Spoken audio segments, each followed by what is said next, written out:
রায়হান, হ্যাঁ বলো। আজকে আমাদের বিয়ে হলো, অথচ কেউ আসলো না। আত্মীয় স্বজন না হয় আমাদের মেনে নেয়নি, এই জন্য আসেনি। তাই বলে তোমার বন্ধু বান্ধবও কেউ আসবে না? আমাদের বিয়ের সাক্ষীটাও বাইরে থেকে ভাড়া করে নেওয়া লাগলো। আহা, বন্ধু বান্ধব কিভাবে আসবে?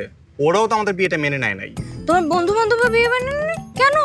হিংসা হিংসা। এত সুন্দরী একটা বউ দেখলে কি আর কারো সহ্য হয়?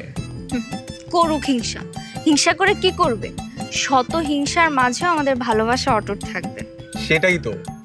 এই প্রাকৃতিক পরিবেশের মধ্যে আমাদের সুখের রাজমহল তৈরি হবে। আমরা দুজনেই গাছতলায় সুখের সংসার করে পুরো দুনিয়াবাসীকে দেখিয়ে দিব ভালোবাসলে গাছতলায়ও সংসার করা যায়। একদম তাই।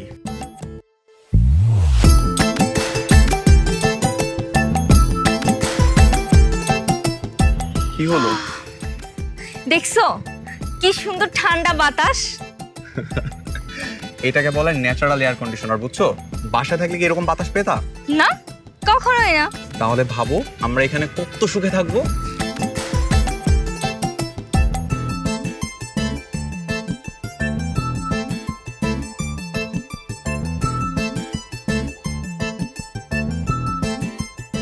ওই যাচ্ছে।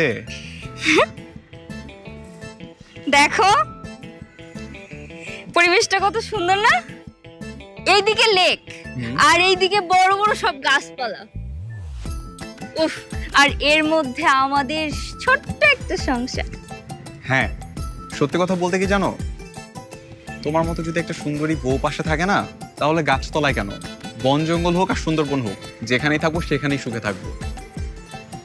একটা মজার বিষয় কি জানো? কি? আমরা এখানে থাকবো কিন্তু কোনো ভাড়া দেওয়া লাগবে না। আরে তাই তো, তাহলে তো আমাকে কোনো চাকরিও করতে হবে না। আমরা সারা দিন এখানে থাকবো আর শুধু প্রেম করব।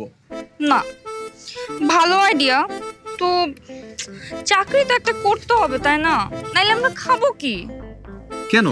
একটা রুটি দুজনে ভাগ করে খাবো, আমাদের খরচও বাঁচবে।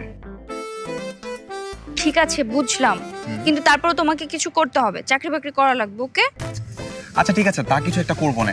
আর আপাতত পকেটে যে টাকা আছে সেগুলোকে খরচ করি। তাহলে চলো আমরা দুজন আমাদের প্রথম দিনের সংসার শুরু করি গাছতলার নিচে। চলো। আর আমাদের বাবা মাকে তো দেখাইতে হবে, তাই না? একদম। গাছতলায় সংসার করে আমরা সুখে থাকতে পারবো। Done done. Let's go.